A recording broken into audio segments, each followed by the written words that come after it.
वालेकुम everyone, welcome back to जोर का जोड़। मीरब जीशान और उमर जाहिर की तरफ से आपको एक बार फिर बहुत बहुत खुश आमदीद। नाज़रीन, मैच जारी था नीदरलैंड और बांग्लादेश के दरमियान और बांग्लादेश ने यकीनन बहुत ज़बरदस्त स्कोर किया। शकीबुल हसन की बात की जाए तो उन्होंने भी बहुत बेहतरीन कारकर्दगी दिखाई। नीदरलैंड बहुत कोशिशों के बावजूद बहुत ज़्यादा विकेट्स ना ले पाया, लेकिन देखना यह है कि अगली इनिंग्स अभी जारी हैं और नीदरलैंड क्या 160 का जो टारगेट उनको मिला है वो अचीव कर पाता है या नहीं, और दोनों टीम्स में से कौन सी टीम जो है वो अपना लोहा मनवाती है। और इसी के साथ साथ अगर हम कल के मैच की बात करें तो कल आयरलैंड और यूएसए का मैच है और बारिश की नज़र होने के खदशात हैं। तो उमर हमारे साथ अभी मौजूद है, अभी कुछ ही देर में अभी हमें हाफिज़ इमरान साहब और कातिर ख्वाजा भी ज्वाइन कर लेंगे। तो उमर से जानते हैं। उमर, सबसे पहले आपसे जानना चाहूँगी कि अगर हम बात करें कल के मैच की, जो कि हमारे लिए बहुत मुफीद साबित हो सकता है अगर रिजल्ट्स आते हैं। मतलब पहले तो रिजल्ट्स का आना बहुत ज़रूरी है, उसके बाद हम कहेंगे कि यूएसए आयरलैंड से हार जाए, जो कि एक इम्पॉसिबल सी बात महसूस हो रही है। अभी की रिपोर्ट्स के मुताबिक बारिश भी मतवक्के है कि बारिश भी हो सकती है वहाँ पर। तो अगर इन केस बारिश हो जाती है तो हम वापसी का रास्ता इख्तियार कर लें फिर? नहीं, लेकिन 16 वाला मैच खेल लेना पहले हमने। 16 वाला मैच क्योंकि उसकी वजह ये है कि देखें, आपके पास में जो है अब वो तो आप करें ना, प्री कैंपेन को तो पूरा करें आप। ठीक है, अब आपका इंटेंशन थी नहीं, माजरत के साथ, कि आप खेले पहले। अब आप खुद ही अपने आप को आप दोष दे सकते हैं, ब्लेम कर सकते हैं, क्योंकि आपके पास बड़ी अच्छी अपॉर्चुनिटी थी कि अपना कॉन्फिडेंस बहाल करते हैं, अपनी वो जो बैक है, स्पॉट है, वो बहाल करते हैं। लेकिन आपने खुद ही जो है आपने ज़हबतरी की कि आपने सिस्टर्स दिखाए, खासतौर पर अगेंस्ट इंडिया। अगर आप यूएसए से हार गए तो इंडिया के खिलाफ आपके पास बहुत मार्जिन था, बहुत वैक्यूम था कि उस वैक्यूम को फिल करते और मैच बासानी जीतते, अगर आप वो राइट टैक्टिक्स और राइट अप्रोच के साथ जाते। लेकिन आपने खुद ही चुना भाई कि बस ठीक है रहने दो, तो फिर हुन कि दूसरों को आप क्या देख रहे हो। बिल्कुल सही है उमर। इसी के साथ साथ हमें ज्वाइन किया है कादिर ख्वाजा ने। अस्सलाम वालेकुम कादिर साहब, कैसे हैं आप? वालेकुम अस्सलाम। मेरा अल्लाह का शुक्र, आप सुनाएं? ठीक है उमर? मैं ठीक है बिल्कुल ठीक हूँ। ख्वाजा साहब, आज तो आप बने भी फाख्ता ही हुए हैं पूरे। अच्छा बस अच्छा कादिर साहब, सबसे पहले तो ये बताइए कि आपके मतलब नाम लेकर आपका जो है वो एक बड़ा एक न्यूज़ जो है वो फैलाई जा रही है, और वो ये है कि इमाद वसीम की इंजरी, उसके मुताबिक जो है वो अभी तक की क्या रिपोर्ट्स हैं। मतलब बड़ा जिक्र हो रहा है कि कादिर साहब की जो रिपोर्ट्स हैं उनके मुताबिक इमाद की इंजरी के मुतालिक काफ़ी चीज़ें डिस्कस होने वाली हैं। So what would you like to share about Imad injury right now? देखें, ये चीज जब ये ट्रेनिंग कैंप लगा था काबुल में, वहां हाँ। पर जो है वो पाकिस्तान क्रिकेट बोर्ड के कुछ ऑफिशियल्स ने ये क्राइम किया है। और मैं समझता हूँ ये बहुत बड़ा क्राइम है कि अगर आप कोई खबर छुपाते हैं या अगर आप कोई किसी को इंजर्ड प्लेयर को जो है उस पे उसको हाथ में देखें। इसमें इमाद वसीम का कोई कसूर नहीं है। हाँ। इमाद वसीम अपना 100% बल्कि 200% दे रहे हैं। लेकिन इसमें यहाँ पर कसूर है मेडिकल पैनल का, यहाँ पर कसूर है टीम मैनेजमेंट का, जिन्होंने इस बात को छुपाया। और इस बात को हमने हाईलाइट भी किया कि इमाद वसीम जो है वो फुली फिट नहीं है, मेडिकल हाँ। जो टीम है वो भी कह रही फुली फिट नहीं है। और उसके बावजूद जो है वो आप तमाम तर चीजों को नजरअंदाज करते हैं। ये क्राइम होता है किसी, ये नेग्लिजेंसी होती है बहुत बड़ी कि आप किसी चीज को छुपाएं। और आप अभी मैं आपको बताता हूँ कि काबुल में ये खबर हमें दी है पाकिस्तान जराए ने हम्म। कि इमाद वसीम काबुल में थे, वहां पर इनका टेस्ट करवाया गया। डॉक्टर हाँ। सुहेल जिनको ओहदे से हटाया गया, मोहसिन नकवी साहब ने बड़ा अच्छा काम किया था। बड़े अरसे से उन्होंने बड़े क्रिकेटर्स के करियर तबाह किए। उन्होंने हाय बड़ी हाय। फिटनेस पर खास तौर पर तमाम तर क्रिकेटर्स को उन्होंने निगरान किया उस चीज को। आप देखें एहसानुल्लाह केस में उनको फारिग किया गया। एहसानुल्लाह केस अच्छे तरीके से नहीं किया। फिर उसके बाद शाहीन शाह अफरीदी को उन्होंने इंजरी के बावजूद कैरी किया एशिया कप में भी। उसके बाद जो है वो नसीम शाह का उन्होंने केस अच्छे तरीके से हैंडल नहीं किया।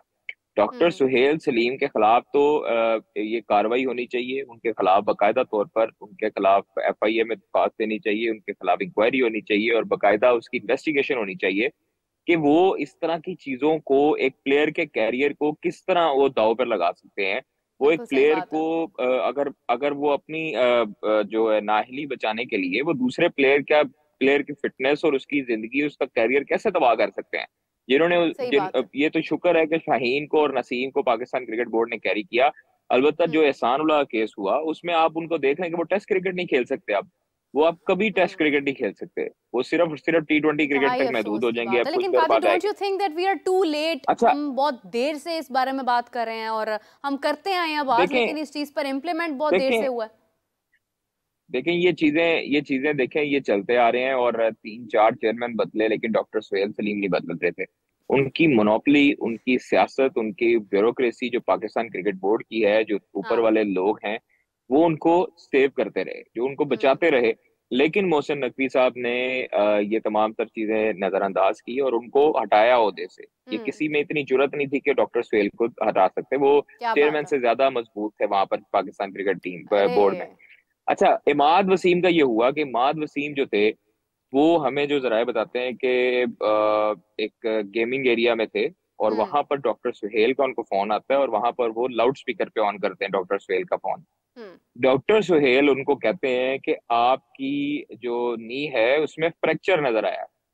अच्छा, अब ये आपने बात सुननी है, उसमें फ्रैक्चर नजर आया है और आप जो है वो नहीं खेल सकते, लेकिन आपको हमने वर्ल्ड कप में भी लेके जाना है, आप हमारे इंपॉर्टेंट प्लेयर हैं, इसलिए आपको जो है वो हम छोड़ नहीं सकते, आपको लाजमी शामिल करना है। तो इस बात का जिक्र आपने किसी के साथ नहीं करना, आपने इस बात का जिक्र अपने साथी प्लेयर्स के साथ भी नहीं करना, कैप्टन के साथ भी नहीं करना। ये टीम मैनेजर को पता है, सीनियर टीम मैनेजर को पता है और मुझे पता है मेडिकल टीम के असिस्टेंट जो डायरेक्टर थे डॉक्टर सुहेल। ये आप देखें कि कितना बड़ा क्राइम है कि एक प्लेयर जिसको फ्रैक्चर हुआ है उसको आप शामिल कर रहे हैं और उसको आप मौके भी दे रहे हैं, उसको आप शामिल, उसको खिला भी रहे हैं मैचेस, और उसका आप ये अंदाजा लगाएं कि वो जो सिंगल डबल थी वो नहीं हो रही थी इंडिया के खिलाफ मैच में, और वहां पर वो नजर आया वो चीज, जिसका रिग्रेट इमाद वसीम को खुद भी है कि मैं इंजरी का शिकार था और मैंने जो है वो 16 साल का कैरियर जो है वो इंडिया के खिलाफ मैच में अच्छा चांस था कि उसको ग्रूम अप करते, लेकिन वहां पर नहीं हो सका। दूसरी चीज है कि इनके खिलाफ ये कार्रवाई होनी चाहिए, मैनेजर के खिलाफ भी, टीम मैनेजर के, सीनियर टीम मैनेजर के, बाकी आप जो टीम मैनेजमेंट है, जिनको पता था इमाद वसीम की नी इंजरी है, बिल्कुल, जिनको पता था कि नी इंजरी है, नी इंजरी के साथ साथ उनका जो है फ्रैक्चर है। रिब्स का तो आपने एक बहाना बनाया, रिब्स का अगर बहाना होता, अचानक निकल ये बताए रिब्स में पेन होती तो वो बॉलिंग कैसे करते? उनका तो बॉलिंग एक्शन भी ऐसे ही है। अच्छा, एग्जैक्टली मैंने यही चीज नोटिस की थी, literally I was noticing that and I am glad कि you just have said that. Wasim को अगर रिब्स की पेन हो तो वो बॉलिंग कैसे कर सकते हैं? कैसे कर सकते हैं? कैसे आप अपने आप को में बेंड कर सकते हैं? हाँ। अपने आप को बेंड कैसे कर सकते हैं? तो ये चीजें, ये क्राइम है, इस चीज की इन्वेस्टिगेशन होनी चाहिए। मेरा ये सबसे पहले जो है उसको हम हाईलाइट भी करेंगे, इसको आगे आला हुकाम जो पाकिस्तान क्रिकेट बोर्ड तक है उनके तक भी पहुंचाएंगे। ये चीजें छुपाई गई हैं। आप एक वर्ल्ड कप में इंजर्ड प्लेयर को ले गए और उसका कसूर नहीं है, उस प्लेयर ने आपको नहीं कहा कि मुझे लेके जाएं, आपने जबरदस्ती उसको बुलाया, उसकी रिटायरमेंट वापस करवाई, आप उसको टीम में लेके गए, आप उसको फ्रैक्चर जो नी के साथ आपने उसको शामिल किया, तो ये क्राइम आपको भुगतना पड़ेगा। और ये बहुत बड़ी खबर है, ये बहुत बड़ा ये नाइंसाफी है दूसरे क्रिकेटर्स के साथ, दूसरे स्पिनर्स के साथ, दूसरे ऑलराउंडर्स के साथ, दूसरे पाकिस्तान के साथ और 25 करोड़ अवाम के साथ, कि आप एक जो है वो जिसका फ्रैक्चर जो फ्रैक्चर आपको एक्सरे में नजर आया, जो सारी चीजें आई, आप उसको हाईलाइट करने के बजाय आप उसको छुपा रहे हैं, आप उसको पूरी टीम के साथ आप ज्यादती कर रहे हैं कि आप जो है वो ये करते रहे हैं क्राइम। आप एहसानुल्लाह की भी इंजरी आपने इसी तरह छुपाई, आपने एहसानुल्लाह की इंजरी को भी खराब किया, आपने उसका कैरियर भी तबाह किया, आप इमाद वसीम का कैरियर भी तबाह करने पर तुले हुए थे कि इमाद वसीम जाएंगे, फ्रैक्चर जो है वो नी के साथ बॉलिंग करेंगे, लोग इन पे ताने कसेंगे। ये उनके खैर खानी, ये उनके दुश्मन है सबसे बड़े, जो इस बहाने पर इमाद वसीम को ले आए, पाकिस्तान क्रिकेट टीम को ले आए। मैं समझता हूँ कि ये खास तौर पर जो इन्वॉल्व है टीम मैनेजमेंट के बंदे, और खास तौर पर अगर कप्तान भी इन्वॉल्व है, अगर ये डॉक्टर सुहेल सलीम भी इन्वॉल्व है, इन चीजों का पता होने के बावजूद इन्होंने छुपाई सबसे बातें, और इन्होंने ये कहा बकायदा तौर पे, लाउड स्पीकर ऑन था, लोगों ने सुनी जो उनके साथ थे इमाद वसीम के, कि जो आपकी फ्रैक्चर है वो उसका आपने जिक्र किसी से नहीं करना, हम इसको छुपा रहे हैं, ये बाहर नहीं आनी चाहिए बात। तो ये बाहर कब तक नहीं आएगी बात? ये बाहर तो आ गई है बात। आप होते कौन है एक खिलाड़ी को, एक सीनियर खिलाड़ी को इस तरह से गाइड करने वाले, वो भी उसकी इंजरी तकलीफ में तो वो मुब्तला है ना। आप विजय अपना काम करने के, आप चेयरमैन वाले काम कर रहे हैं। इमाद वसीम अब बेचारे वापस आए हैं, वो अपना मुंह खोलते, उनको इन्होंने फिर भी फारिग कर देना था। अवाम के सामने इंडिया के खिलाफ मैच में जो हुआ, जो सिंगल डबल नहीं ली गई, रन बॉल स्कोर था, मुझे तो हैरत उस चीज पे हुई कप्तान पे कि आपने एक जो कम बैक कर रहा है, इंजरी से कम बैक कर रहा है, आपने उसको भेज दिया। आप वहां पर भेजते इफ्तिखार को, आप वहां पर भेजते शदाब खान को, आप इमाद वसीम को नीचे रखते। लेकिन आप कह रहे हैं ना आपने कि नसीम कितने लोगों शाह को को तो नीचे इसमें रखा, मालूम ही नहीं था कि ठीक है। उनकी इंजरी का। तो ये आप ये देखें, देखें कप्तान को, टीम मैनेजमेंट को मालूम नहीं होगा? कैसे ये हो सकता है कि कप्तान को, टीम मैनेजमेंट को ये चीज पता ना हो कि उसका फ्रैक्चर हुआ हुआ है? लेकिन आप, मुझे समझ से बाहर है कि ये इतनी नॉन प्रोफेशनलिज्म, ये वाली चीज, और कप्तान भी अगर इसमें इन्वॉल्व है तो उसका भी एहतसाब हो, सबका होना चाहिए। देखिए ये पाकिस्तान की टीम है, हम लोगों ने इनको बड़ा हाँ सपोर्ट बिल्कुल किया है। बिल्कुल बिल्कुल, मैं तो बहुत शुरू सपोर्ट के किया। जब वर्ल्ड कप हुआ था, मेरा आपको पता होगा, मैं वाहिद आदमी था शायद पाकिस्तान की बाबर को सहाफत में, बहुत स्पोर्ट्स बेजा में से, सपोर्ट दिया जो आपने, कोई बाबर शक को और पाकिस्तान टीम को, मैं ये आप बिल्कुल। लोगों को बार बार कहता हूँ कि जब टीम वर्ल्ड कप में चली जाए, जब कोई टूर्नामेंट खेलने चली जाए, हाँ, तो उनको उनको सपोर्ट करना खेलने दें, चाहिए, बिल्कुल ना सही कि बात। उनके ऊपर जो है वो उनके ऊपर बैशिंग करनी चाहिए। बैशिंग हाँ, करने के लिए बाकी पूरा साल पड़ा है, लेकिन नहीं, यू आप केप्ट ऑन आपकी सेइंग टीम दैट, इवन चले यू गई है believed tournament. In the England series के लेकिन पाकिस्तान ये मैच जो है वो अपनी तमाम एग्जैक्टली सीरीज जीतेगा, 3 एग्जैक्टली मैचेस देखिए, जीतेगा। देखें मुझे मुझे मैं एक बात क्लियर कर दूं, हमारी ना अवाम जो है वो पढ़ी लिखी, माजरत के साथ जाहिल है। हम्म उनको इस चीज का अंदाजा नहीं होता कि ये आके नीचे कमेंट सेक्शन में कर देते हैं कि ये लफाफा साफी है, ये जो है वो पैसे लेता है खिलाड़ियों से। कोई एक खिलाड़ी, मैं इस चीज का हलफ देने को तैयार हूँ, अल्लाह का शुक्र है, अल्लाह ताला ने जो इज्जत दी है वो मेरी मेहनत की वजह से दी है। कोई एक खिलाड़ी इस चीज का आके कह दे कि कादिर ख्वाजा ने हमारे से ये कोई चीज मांगी है या कभी कोई चीज ली है, तो हाँ, मैं अपने साथ अपना अपना करियर भी खत्म करूंगा और सारों के साथ पूरे बड़े चौराहे में खड़े होकर माफी भी मांगूंगा। लेकिन जो सही लोग बात है। इस तरह के तोहमत लगाते हैं, जो लोग हम्म नीचे आके कमेंट सेक्शन में जाहिलों वाली बातें करते हैं कि कादिर बाबर का जो साहब, है वो ये पेट साफी है, या ये शाहीन का पेट साफी है, या किसी और का पेट साफी है, देखें हमें हमें हमें इस चीज के पैसे हमें हमारा दारा देता है, कादिर अल्लाह साहब, का शुक्र है कि हम जी। मुझे तो माजरत आपकी इंटरप्ट कर रहा हूँ मैं, मुझे तो पीसीबी चेयरमैन का रिश्तेदार बना दिया था किसी ने कमेंट सेक्शन में। चलो देखें यहाँ पर किसी पर इल्जामात लगाना इतना आसान होता है मेरा। बिल्कुल, आप लोगों के किसी भी पास मोबाइल दूसरी फोन है दुनिया तो में वो चले समझते जाएं, हैं कि शायद आप सामने किसी, वाला शख्स हमारी जागीर है, हम जो चाहें हम इसके ऊपर बात कर सकते हैं। सिर्फ पाकिस्तान में होता है, ये सिर्फ पाकिस्तान में ही होता है, हाँ अल्लाह बिल्कुल, के हुक्म बाकी से। ममालिक में बाकी इस आप तरह नहीं पूरी होता। दुनिया खैर में कहीं कादिर, चले हमें भी जाएं, ज्वाइन किया है किसी हाफिज की इमरान जरूरत साहब नहीं ने। है जी। अस्सलाम वालेकुम हाफिज साहब, कैसे हैं आप? अस्सलाम वालेकुम। सलाम मेरे, बहुत शुक्रिया, बहुत शुक्रिया जी। हाफिज साहब, बड़ी इंपॉर्टेंट गुफ्तगू जारी है और मैं एक्सपेक्ट करी थी कि आप हमारे साथ कुछ देर पहले ही मौजूद होते, बिकॉज अभी रिसेंटली कादिर ने बहुत बड़ी ब्रेकिंग दी है और उन्होंने ये कहा है कि कादिर, बल्कि मैं चाहूंगी कि आप वन लाइनर खुद ही बताइए जरा। आप साहब, आपको पता है कि डॉक्टर सुहेल ने कितने क्रिकेटर्स का करियर तबाह किया है, और कितने जो क्रिकेटर्स हैं उनको उनकी इंजरीज को खास तौर पर परवान चढ़वाने वाले वो थे। ये आपके भी इल्म में है डॉक्टर सुहेल सलीम की कारकर्दगी, कि उनकी ब्यूरोक्रेसी कितनी स्ट्रांग थी पाकिस्तान क्रिकेट बोर्ड में सर। हम्म जी जी ये मैं आफा साहब से पूछना चाह रहा हूँ। आफा साहब, आपको आपको आपको तो बहुत बेहतरीन पता है कि उनकी मोनोपोली, उनकी ब्यूरोक्रेसी कितनी स्ट्रांग थी। अच्छा, हुआ ये है कि काकूल जो ट्रेनिंग कैंप लगा था पाकिस्तान टीम का, उसमें हाफिज साहब हमें जो खबर पता लगी है वो ये है कि इमाद वसीम को एक फोन आता है डॉक्टर सुहेल का, और इमाद वसीम कोई गेम खेल रहे होते हैं और वहां पर लाउड स्पीकर ऑन कर लेते हैं। तो डॉक्टर सुहेल उनको कहते हैं कि इमाद, आपके ना नी में फ्रैक्चर है, आपको जो है वो फ्रैक्चर नजर आया है, लेकिन आपने वर्ल्ड कप पे जाना है, हमने आपको वर्ल्ड कप पे भेजना है, आपने खेलना है, किसी को बताना नहीं है और ये बातें छुपानी है। ये टीम मैनेजमेंट को और मुझे और आपको पता है, ये बातें आपने किसी से करनी नहीं है। जिसकी निशानदेही मोहम्मद वसीम जो साबिक चीफ सिलेक्टर है, उन्होंने आपके प्रोग्राम में भी हाफिज साहब की थी, याद है आपको? जी जी बिल्कुल। ये डॉक्टर सुहेल इस चीज में क्रिमिनल साबित हुए हैं। उन्होंने क्रिमिनल एक्टिविटी की है, इतनी बड़ी बात छुपा के कि इमाद वसीम की फ्रैक्चर हुए हुए उसकी खबर को वो कह रहे हैं कि आपने इसका जिक्र किसी के साथ नहीं करना, आपने अपने टीममेट्स को भी नहीं बताना कि आप जो है आपको ये वाली इंजरी है और आपका फ्रैक्चर नजर आया, आप उधर जाके खेलें, वर्ल्ड कप तक बस टाइम गुजारें और फिर उसके बाद फैसला करेंगे। तो ये हाफिज साहब, ये कितना बड़ा क्राइम है कि एक आप जो है वो इंजर्ड खिलाड़ी, उसको रिब्स की आपने इंजरी डाल दी। जिस तरह आपने किसी को गुज़श्ता दौर में देखा होगा कि बाहर करना होता था तो किसी की भी इंजरी कोई डाल के तो उसको बाहर कर देते थे। अभी भी जो इमाद वसीम की अगर रिब्स में तकलीफ है तो वो बेंड कैसे होते हैं? उनका तो बॉलिंग एक्शन ऐसे है कि वो झुकाव वाली बॉलिंग करते हैं और वो झुक के जो है वो स्पिन बॉलिंग, उनका एक्शन ऐसे है। तो आप सब ये कितना बड़ा क्राइम है? भाई साहब, जहाँ तक इस खबर का ताल्लुक है, जो आपने बताई है, इसकी दो पार्टीज हैं। एक पार्टी वो है जिसका आपने नाम लिया है, पाकिस्तान क्रिकेट बोर्ड के साबिक जो मेडिकल पैनल के सरबराह है वो, और दूसरी पार्टी है इसमें इमाद वसीम साहब। और अगर किसी का घुटना इतना खराब हो और उसमें इतनी तकलीफ हो तो क्या उसकी अपनी जिम्मेदारी नहीं बनती को ये बताए कि मैं अनफिट हूँ? सही बात है। मतलब ये तो एक दो पहलू हैं इसके। एक पहलू ये है कि डॉक्टर साहब ने उनको आगाह किया कि आपका घुटना खराब है, ठीक है, और उसी घुटने की इंजरी का जिक्र जो है वो मोहम्मद वसीम साहब ने प्रोग्राम में भी मुख्तलिफ एक से ज्यादा मरतबा किया है, और उन्होंने ये भी कहा है कि ये नई इंजरी नहीं है, ये पुरानी इंजरी है, कई साल से, और ये कैरी कर रहे हैं।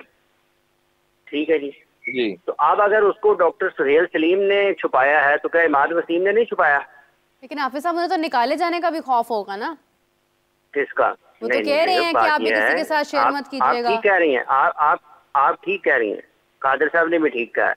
बात यह है कि अगर मैं इंजर्ड हूँ, ठीक है, तो क्या मैं डॉक्टर का इंतजार करूंगा डॉक्टर को ये बताने के लिए, या उसकी गो एड का या उसके ग्रीन सिग्नल का कि वो मुझे कहे जाए या ना जाऊं? मैं मतलब है कि खुद से मेरा अपना दिमाग नहीं है, मुझे नहीं पता कि मैं एक इंजर्ड जख्मी होने के बावजूद पाकिस्तान टीम के साथ ट्रेवल कर रहा हूँ।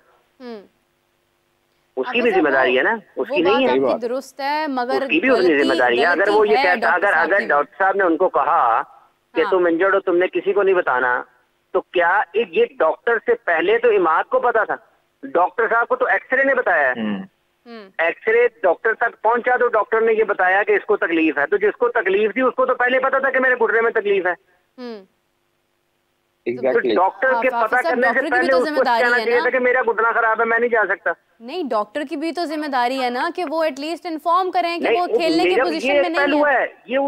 ये उसका दूसरा पहलू है। मतलब हम ये कह दें कि वो इंजर्ड नहीं था और डॉक्टर साहब ने उसके घुटने पे हथौड़ा मार के उसको इंजर्ड कर दिया, तो मान लें डॉक्टर की जिम्मेदारी है। तो एक बंदा इंजर्ड है, हम उसको छोड़ दें और हम कहेंगे डॉक्टर का सारी जिम्मेदारी है, डॉक्टर का जो कसूर है। डॉक्टर को तो एक्सरे के बाद पता चला ना कि इसके घुटने में ये मसला है। जिसके घुटने में मसला था उसको तो एक्सरे से पहले पता था कि मेरा घुटना जो है वो खराब है। तो सारा मलबा डॉक्टर के ऊपर कैसे डाला जा सकता है? और चलें आगे चलें, अगर इसमें सिर्फ और सिर्फ डॉक्टर साहब जिम्मेदार है, तो वो फिजियो कहाँ पे है जो पाकिस्तान टीम के साथ है गैर मुल्की? क्या उसको नहीं पता? वो सीनियर टीम मैनेजर कहाँ पे है जो ऑब्जर्व कर रहे हैं ट्रेनिंग कैंप को कि पाकिस्तान टीम की ट्रेनिंग हो रही है? अगर एक लड़का दौड़ नहीं लगा रहा, अगर एक लड़का बैटिंग नहीं कर रहा, बॉलिंग नहीं कर रहा, अगर एक खिलाड़ी टीम में, और अगर वो सारे के सारे जो उस ड्रिल्स हैं, उसकी मुख्तलिफ जो मशकें हैं टीम की, बैटिंग है, बॉलिंग है, रनिंग है, फिजिकल ट्रेनिंग है, वेट ट्रेनिंग है, स्विमिंग पूल है, मतलब कोई एक चीज तो नहीं है ना, उसमें आपको एक से ज्यादा चीजें नजर आती हैं जिसमें खिलाड़ी शरीक होते हैं। और अगर वो खिलाड़ी कुछ भी नहीं कर रहा तो क्या वहां पर बैठा senior team manager selection committee के अरकान, ठीक है, फिजियो ट्रेनर, ये सारे के सारे क्या कर रहे थे? कप्तान क्या कर रहा था? असिस्टेंट कोच जो है पाकिस्तान टीम के, वो क्या कर रहे थे? वो नहीं देख रहे थे। इमाद को इस नंबर पर भेजने की कप्तान की जिम्मेदारी बनती थी। अभी हम ये भी डिस्कस कर रहे थे कुछ देर पहले। देखें, ये और पहलू है, कप्तान की जिम्मेदारी बनती थी उस नंबर पर भेजने की ना भेजने की, ये एक और है मामला। लेकिन अभी आपने जिसका जिक्र किया है, जिसका ख्वाजा साहब ने बताया है कि डॉक्टर साहब ने कर दिया, ये कर दिया, उससे पहले तो उसको भी पूछा जाए ना, वो सारे के सारे उसमें शरीक हैं, सब के सब उसमें शरीक हैं। 9 लोगों की सिलेक्शन कमेटी है, पता मैंने यही बात लोगों ने एक अनफिट प्लेयर को जो है ना वो मुंतखब कर दिया। कमाल हो गया। मैंने सर यही बात की है, मैंने यही बात की है कि खिलाड़ी को सिलेक्ट कर लिया और 9 में से किसी को नहीं पता, मैनेजर भी उसमें, और अब क्योंकि वो साहब जो डॉक्टर साहब का नाम लिया है वो पाकिस्तान क्रिकेट बोर्ड के साथ नहीं है, तो सबसे आसान काम है कि सारे का सारा मलबा उसके ऊपर डाल दिया जाए। जैसे उन्होंने इंजरी की है, उन्होंने हथौड़ा मार के तोड़ा है इमाद वसीम का घुटना। नहीं हाफिज साहब देखिए, एज अ डॉक्टर उन्होंने पहले भी कोताहियां की हैं, अभी भी वो उनको ऑर्डर दे रहे हैं, कॉल पर हाफिज साहब कि आपने किसी को बताना नहीं है। एक केस है जिसका हम जिक्र कर रहे हैं, ये एक केस है, ठीक है। इस केस को लेके अगर हम ये कहें कि उससे पहले की जो कोताहियां हैं खिलाड़ी आके खुद बताएं ना। पाकिस्तान क्रिकेट बोर्ड ने अगर उन्हें रखा हुआ था, वो वहां काम कर रहे थे, वो नजम सेठी साहब के साथ थे, ज़का अशरफ साहब के साथ थे, वो शरियार अशरफ के साथ थे, वो नसीम अशरफ के साथ थे, वो अपना क्या उसको कहते हैं, ये मोहसिन नकवी के साथ हैं, वो एहसान मानी और वसीम खान के साथ हैं। ये सब के सब लोग जो हैं, इनको कटहरे में लाया जाए ना कि इन लोगों ने किस बुनियाद पर उनको रखा हुआ था। क्या उस वक्त खिलाड़ी इंजर्ड नहीं हो रहे थे? सर मोहसिन नकवी साहब ने तो निकाला उन्हें, मोहसिन नकवी साहब ने तो निकाला। जब पाकिस्तान की टीम कामयाबियां हासिल कर रही थी, जब इंजमामुल हक टीम के साथ कप्तान थे, जब शुएब अख्तर थे, उमर गुल थे, मोहम्मद यूसुफ थे, यूनुस खान थे, सईद अजमल थे, मोहम्मद आमिर थे, मोहम्मद आसिफ थे, सलमान बट थे, उमर गुल थे, राना नवीजुल हसन थे, राव इफ्तिखार अंजुम थे, मोहम्मद समी थे, आप उठा के निकाले ना, ये सारे के सारे क्रिकेटर थे। उस वक्त भी तो पाकिस्तान क्रिकेट बोर्ड में कहीं ना कहीं ये थे ना, काम कर रहे थे। ये भी थे, डॉक्टर रियाज साहब भी थे, दरमियान में डॉक्टर नाइट सोमरू भी आए, उनकी जो बातें हैं वो मोहम्मद उस्मान कादर साहब से सुन लें। सो ये इजीएस्ट वे है कि अगर एक बंदा चला गया है तो सब कुछ डाल दो उसके ऊपर। मतलब घुटना मेरा खराब है और मैं कहूँ जी देखो डॉक्टर ने, याद हो ना कि इमाद वसीम 4 साल से इंजर्ड खेल रहे थे और डॉक्टर सुहेल ने हर मर्तबा उनको जो है ना वो ये ऐलान किया कि ये बिल्कुल ठीक थे। अब इस प्रोसेस में जो ये पैनल, इसकी मेडिकल पैनल की हायरार्की है, इसका आप स्ट्रक्चर देखें तो इसमें फिजियो भी आता है, इसमें ट्रेनर भी आता है और इसमें आपका जो मेडिकल पैनल का हेड है वो भी आता है। ट्रेनर भी रिपोर्ट करता है, फिजियो भी रिपोर्ट करता है और उसके बाद मेडिकल पैनल के हेड के पास जाती है। तो फिजियो की भी जो रिपोर्ट मंगवाए ना, उसने क्या रिपोर्ट की थी? बिल्कुल आपकी बात ठीक है, ये तमाम लोग अकाउंटेबल हैं, लेकिन अगर हम लोग डॉक्टर साहब की बात करें तो उन्होंने उनको फोन करके बाकायदा तौर पर मना किया है कि आप किसी से ये बात नहीं करेंगे। इनफैक्ट आप अपने इर्द गिर्द के लोगों से भी ये बात नहीं करेंगे। कह रही हैं इमाद ने क्या किया वो हम बाद में डिस्कस करते हैं। क्या एज ए डॉक्टर उनका ये फर्ज नहीं है? असल में केस कौन है? इसमें केस कौन है? जो असल कैरेक्टर है वो कौन है? इमाद है या डॉक्टर है?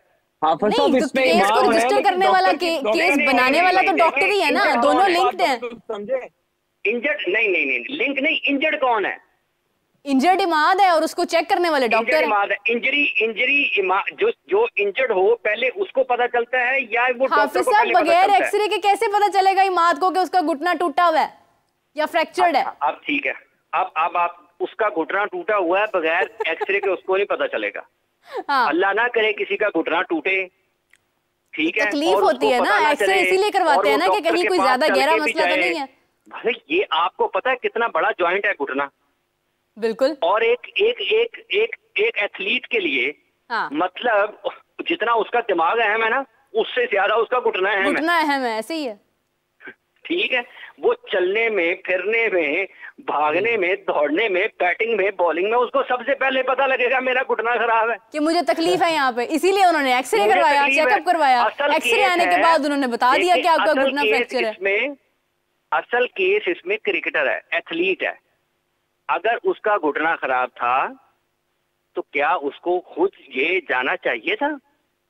नहीं जाना चाहिए था, बिल्कुल नहीं जाना चाहिए था। आप देखें ना, के साथ आपके बड़े अहम उसके बाद आता है, देखें इसका प्रोसेस समझने की कोशिश करें, सिलेक्शन का प्रोसेस। माना आपका डॉक्टर सुहेल के साथ बड़ा अच्छा ताल्लुक है, लेकिन इस चीज पे आप नेग्लेक्ट ना करें कि वो उनका कसूर है और उन्होंने मना किया है। वो प्लेयर को एक ऑर्डर दे रहे हैं कि आपने मेरा ताल्लुक होना ना होना, मेरा तो आपसे भी ताल्लुक है।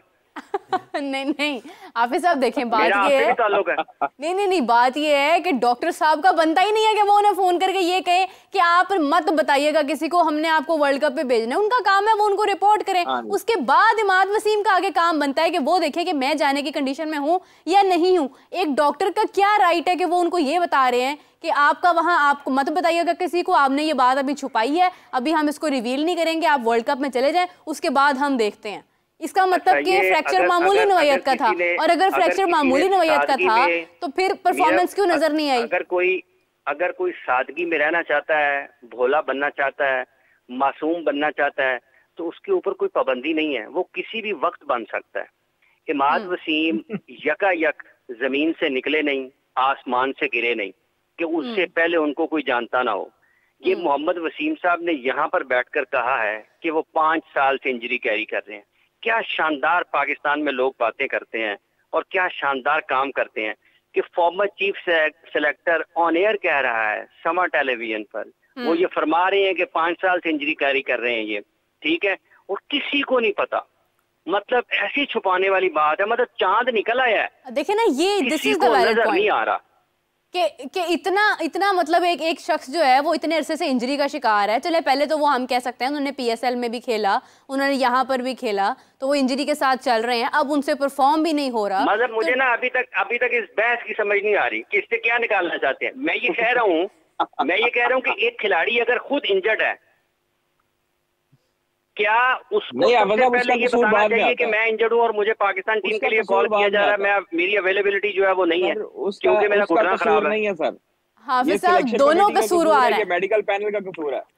मैं तो ये कसूर नहीं है प्लेयर का। मैं ये नहीं कह रहा हूँ कि डॉक्टर का कसूर नहीं है, हाँ, मैं ये कह रहा हूँ किसी एक बंदे का कसूर नहीं है। एग्जैक्टली, हम भी यही बात कर रहे हैं, इंक्लूडिंग डॉक्टर साहब सबका कसूर है। सारे कह रहे हैं डॉक्टर नहीं, क्योंकि आप डॉक्टर पर नहीं आ रहे हैं, आप सिर्फ इमाद पर जा रहे थे। कहाँ पे था? नहीं, आप सिर्फ इमाद पर जा रहे थे। सुनी नहीं है सर, आपने गुफ्तगू सुनी नहीं थी शुरू में। हम लोगों ने ये डिस्कशन की थी कि टीम मैनेजमेंट उस गुफ्तगू में ना लेकर जाए ना जो आपने मेरे से पहले की थी, जो मेरे सामने हुई है। नहीं, आप बिल्कुल सही कह रहे हैं। जो मेरी अदम मौजूदगी में हुई है उसको तो मैं जवाब देने नहीं हूँ। एग्जैक्टली, उसके आप जिम्मेदार नहीं है। सुनते ही नहीं आप, आप फिर गल किस तरह होगी। मैं नहीं, आप सही कह रहे हैं कि तुझे खत लेके भेज दो अमेरिका, तो मैं पढ़ के जवाब दे दूंगा। नहीं, मतलब आपने जो बात मेरे सामने की है कि ख्वाजा साहब ने ये कहा है, हाँ, मीरब ने उसको तशरीह कर दी है, मैंने आपके सामने उसके मुख्तलिफ पहलू रख दिए हैं। बिल्कुल। अब आप यहाँ से जाके 3-4 लोग उठे, जाके इधर गुलबर्ग थाना पास ही है, जाके उधर ना पुलिस में रिपोर्ट दर्ज करा दें डॉक्टर सोहेल सलीम के खिलाफ। मेरा क्या लेना देना? आप सब माना आपके दोस्त हैं, आप सब माना आपको दोस्त हैं, आपको गुस्सा आया डॉक्टर सोहेल सलीम की गुफ्तगू पर, लेकिन मैं उनका दोस्ती की बुनियाद पर ना तो पाकिस्तान क्रिकेट बोर्ड में लगे हैं, ना मेरी दोस्ती की बुनियाद पर वो खिलाड़ी उनके पास इलाज के लिए जाते हैं, ना मेरी दोस्ती की बुनियाद पर वो मेडिकल पैनल के सरबराह थे, ना मेरी दोस्ती की बुनियाद पर उन्हें दोबारा लाया गया। भी थोड़ा बहुत गुस्सा तो आता ना, आपका ताल्लुक था वो तो मैं मुझे कोई गुस्सा नहीं है ख्वाजा साहब, मैं किसी के अमाल का जवाब दे नहीं हूँ, मैं अपने काम का जवाब दे हूँ। सही बात है। अच्छा, वो पाकिस्तान क्रिकेट बोर्ड के मुलाजिम थे, पाकिस्तान क्रिकेट बोर्ड ने उनके साथ कॉन्ट्रैक्ट किया था, उन्होंने उनको बुलाया, अगर गलत किया निकाले, अच्छा किया तो रखे, हमारा क्या लेना देना। नहीं, बिल्कुल सही बात है। खैर, अभी इम्पोर्टेंट चीज ये है कि अभी कल फ्लोरिडा में बारिशों का जो सिलसिला है वो भी जारी है। कादिर, आप वहाँ पर मौजूद हैं, आई थिंक आप फ्लोरिडा जा चुके हैं या are you still in New York? नहीं, मैं अभी न्यूयॉर्क में हूँ। मेरी आज की फ्लाइट थी लेकिन वो कैंसिल हो चुकी है। वहां पर तूफानी बारिशों का सिलसिला अभी तक नहीं थम सका, इसलिए फ्लाइट जो है वो रीशेड्यूल हुई है। अब हफ्ते को मैं वहां पर जाऊंगा फ्लोरिडा में और वहां पर फिर दोबारा देखेंगे, क्योंकि यहाँ पर जो गुज़श्ता रोज जो गवर्नर हैं फ्लोरिडा स्टेट के, उन्होंने एलामिया जारी किया, उन्होंने इमरजेंसी लगा दी है वहां पर मायामी में और जो दूसरे उनके शहर हैं वहां पर। तो उन्होंने वहां पर फ्लड वार्निंग जारी की है। वहां पर बहुत तेज बारिशें, क्योंकि बीच वाला एरिया है और साहिल समंदर की पट्टी लगती है, तो इस वजह से वहां पर हवाओं का सिलसिला भी बहुत ज्यादा तेज है। पानी जो है वो खड़ा हो गया, सैलाब का मंजर है। और खिलाड़ियों ने भी अपने जो सोशल मीडिया प्लेटफॉर्म पे वीडियोस लगाई, बड़ी तूफानी बारिशें और हवाएं चल रही हैं। इस वजह से अब अल्लाह एक मौजज़ा हो सकता है, कुदरत का निजाम जो है वो जिस तरह हमें कुदरत का निजाम अब बिल्कुल साथ नहीं दे रहा है, क्योंकि अब फिलहाल उसी का कुदरत का निजाम जो है वो बस देखने को मिल सकता है। कल चूंकि आयरलैंड और यूएसए का बड़ा इंपॉर्टेंट मैच है, कल का मैच अगर हो जाता है तो फिर पाकिस्तान को जो है वो कुछ सांस में सांस आएगी। और अगर कल का मैच टाई हो जाता है या कल का मैच वॉश आउट हो जाता है या कल का मैच यूएसए जीत जाता है, तो फिर पाकिस्तान के मुझे लगता है कि ईद पाकिस्तान में ही करेंगे। और नहीं, 16 का मैच तो खेलेंगे ऑब्वियसली, अब मैच तो नहीं मिस कर सकते। 16 का मैच खेलेंगे ना, 16 का मैच खेलेंगे, 17 को ईद है आई थिंक पाकिस्तान तो में। एक दिन में वापस आ जाएंगे, चलें होपफुली। देखिए एक दिन में ही वापस आएंगे, 22 घंटों की फ्लाइट होती है। हाँ, तो exactly. वो मेरे ख्याल में पहुंच जाएंगे 17 की रात तक और कुर्बानी 18 को करेंगे। लेकिन अच्छे की उम्मीद रखनी चाहिए। अब देखें कि फ्लोरिडा में तो बड़ा माहौल खतरनाक है बारिशों के हवाले से, चाहे वो श्रीलंका हो, चाहे वो इंग्लैंड हो, चाहे वो इधर यूएस हो। तो यहाँ पर पाकिस्तान के पीछे ही आते रहते हैं बादल, और बारिशों की वजह से कल का मैच बड़ा मुतासिर होने वाला है। 94% प्रेडिक्शन है रेन की, सारा दिन बारिशों का सिलसिला जारी रहने का इम्कान है। तो कल अगर हो सकता है कि 3 घंटे लेकिन अगर मुझे लगता है कि देखिए वेट आउटफील्ड होगा और कंडीशंस भी नहीं होंगी, क्योंकि मुसलसल बारिशें हो रही हैं वहां पर। मैंने दोस्तों से भी बातें की हैं, तो वहां पर वो कह रहे हैं कि रुकी ही नहीं है बारिश गुज़श्ता 2 दिन से। तो इसलिए वहां पर जो ग्राउंड है वो भी वेट आउटफील्ड होगा, पानी खड़ा होगा। अलबत्ता क्योंकि वो रेतली एरिया है, तो रेत वाला एरिया, तो वो पानी जज़ब कर लेता है जल्दी। लेकिन फिर भी इंतजामात होते हैं, सारी चीजें हैं। तो मुझे लगता है कि कल का मैच नहीं मुमकिन होने वाला आयरलैंड और यूएसए के दरमियान। चले, हम अब क्या कह सकते हैं हाफिज साहब, कल का मैच तो बारिश की नज़र होने के 94% चांसेस हैं, और हम हमेशा यहीं पर आकर खड़े हो जाते हैं कि हम ये दुआएं कर रहे होते हैं कि फ़लाँ टीम जीत जाए, मैच हो जाए, बारिश हो जाए या ना हो जाए। तो इस तरह की दुआओं में हम रहते हैं, और जब हमारे पास मौका होता है हम उसको अचीव नहीं कर पाते हैं। और सबसे बड़ी बात तो ये है कि आगे आयरलैंड के साथ मैच है, क्या पता है कि पाकिस्तान ने वो वाला मैच भी जीतना है या नहीं। कल किसका मैच है? कल मैच किसका है उमर? आयरलैंड और यूएसए का। तो कल हाफिज साहब बारिश मुतवक्की है, तो आपके सामने ही है कि अगर आयरलैंड और आयरलैंड का मैच है। जी जी, आयरलैंड यूएसए जी। तो नहीं होता तो इससे क्या होगा? वो पॉइंट्स का है ना, मतलब पॉइंट्स फिर उनको मिल जाएगा एक एक, खत्म हो जाएंगे ना पाकिस्तान का मामला। पाकिस्तान एक एक पॉइंट अगर शेयर होता है तो यूएसए के पॉइंट हो जाएंगे 5। एग्जैक्टली। और पाकिस्तान का आखिरी मैच अगर जीतेगा तो पाकिस्तान को वापस आना पड़ेगा। बिल्कुल, हाँ जी, 4 पॉइंट हो जाएंगे। अगर नहीं होता तो 3 हो जाएंगे। चेयरमैन क्रिकेट बोर्ड को सर्जरी के लिए जरा ज्यादा इंतजार नहीं करना पड़ेगा। नहीं, उन्होंने कहा है कि मुझे सर्जरी नहीं करनी है अभी जरा सब्र कर लें। मतलब उन्होंने सर्दी में सर्जरी करनी है। नहीं, वो जरा थोड़ा उनका गुस्सा ठंडा हो गया। पाकिस्तान एक मैच जीत गया, जल्दी हील नहीं हो गया अगर सर्दी में हुए। मौसम बदलने का इंतजार कर रहे हैं, मौसम बदलने का इंतजार कर रहे हैं। कोई बात नहीं, वो दरअसल पाकिस्तान अच्छी परफॉर्मेंस दी है तो वो उनको थोड़ा रहम आ गया, वरना बहुत सख्त फैसला करने वाले थे वो। मलबे वाली चीजें है ना, और निकल के सामने आएंगी। वो खिलाड़ी को ये हो गया, वो उसने फोन सुन लिया, उसने ये कह दिया, उसने वो कह दिया। मतलब अभी 5 साल का बच्चा था, उसको पता नहीं था। तो वो ये चीजें आएंगी निकल के सामने, फिर और आएंगी। चलें हाफिज साहब, अब खैर पाकिस्तान का इसके बाद 16 को मैच है, अगले दिन पाकिस्तान में ईद होगी, बल्कि पूरी दुनिया में ईद। अगर जो कल यूएसए का मैच है ना, यूएसए का मैच है, तो फैसला तो यहीं पर हो जाता है ना। अगर कल यूएसए का मैच है आयरलैंड के साथ और उस मैच में एक एक पॉइंट शेयर हो जाता है और यूएसए के 5 पॉइंट्स हो जाते हैं कल के मैच के बाद, तो पाकिस्तान के लिए तो वर्ल्ड कप का कल आखिरी दिन होगा। फिर आखिरी दिन होगा, एग्जैक्टली। क्योंकि टेक्निकली आप उसको देखें, अगर आप हिसाब किताब भी लगाएं तो अफगानिस्तान का भी मैच है और उसके साथ साथ तो पाकिस्तान के 2 पॉइंट्स होंगे अभी तक और यूएसए के हो गए होंगे। यूएसए आयरलैंड का कल मैच है रात को। तो नहीं होता, लेकिन अभी कुछ देर पहले पता चला था कि शायद वो बारिश कुछ रुकी है। वल्लाह आलम, अल्लाह बेहतर जानता है कि वहाँ पे क्या हालात हैं। नहीं, वो मौसम की सूरत हाल बेहतर थी कुछ देर पहले। मैच अगर नहीं होता, अगर पॉइंट शेयर हो जाते हैं तो पाकिस्तान के लिए तो कल वर्ल्ड कप खत्म हो जाता है, क्योंकि आखिरी मैच तो बेमानी हो जाता है 16 वाला ना कल के मैच के बाद। और देखिएगा आखिरी मैच ऐसे खेलेंगे जैसे मतलब इससे अच्छा मैच कोई नहीं खेला आज तक। खेलने वाला उससे बेहतर है उसमें जिनको नहीं खिलाया ना उनको खिला देंगे। उसके बाद वहां रियाज साहब को बहुत बॉलिंग का शौक है, वो खुद ही कर लें, किसी एक को अनफिट करें, रिप्लेसमेंट अपने नाम की डालें, अजहर महमूद साहब को भी रिप्लेसमेंट के तौर पे डालें, तो खुद ही खेल लें। बिल्कुल सही बात है, एक अपनी नई प्लेइंग 11 के साथ आयरलैंड के खेलें और उसके बाद वापस आ जाएं। वापस अब इसके बाद इन्हें अभी तक यही नजर आ रहा है ना वहाँ पे, तो बस सोचनाक सूरत हाल है ना। देखिए कैसा टूर्नामेंट जो है पाकिस्तान का टूर्नामेंट ऑलमोस्ट खत्म होता हुआ नजर आ रहा है बारिशों की वजह से। तो इसके बाद आगे 2026 खत्म होता नजर आ रहा है। मीरब ये बात नहीं है, ऐसे ना करें। अच्छा ठीक है, बिल्कुल नहीं करते। पाकिस्तान और यूएसए के मैच में कोई बारिश हुई थी? नहीं, बारिश की वजह से तो नहीं आ रहा पाकिस्तान, सुपर ओवर में आ रहा है। बिल्कुल ऐसे। पाकिस्तान और इंडिया का मैच कोई बारिश की वजह से तो खत्म नहीं हुआ, पाकिस्तान के पूरे आउट हुए ना 119 के जवाब में। ऐसे ही है, बिल्कुल। इंडिया ने पूरी बैटिंग की, 119 रन स्कोर किए, पाकिस्तान ने पूरी बैटिंग की, 119 रन स्कोर नहीं कर पाया। तो बारिश की वजह से तो नहीं हुआ, बारिश की वजह से उस वक्त हुआ है जब आपने अपना काम नहीं किया, बारिश ने आपका काम पूरा कर दिया, तमाम कर दिया। फिर अगर ये अपना काम कर लेते, बारिश क्या, लेकिन देखिए हाफिज साहब, देखिए हमें पॉजिटिव सोचना है, हमें पॉजिटिव सोचना है। बारिश ना अगर होती, मतलब मैं कल के लिए अल्फाज अपने तैयार कर रही हूँ, हमें पॉजिटिव सोचना है। अगर कल बारिश ना होती तो पाकिस्तान ये टूर्नामेंट जरूर जीतता। ये इस्तेहकाक है ना चेयरमैन क्रिकेट बोर्ड का कि वो अपने खिलाड़ियों के वीडियो बयान रिकॉर्ड करे, ये करे, वो करे, सजा दे, इस्तेहकाक है ना उसका।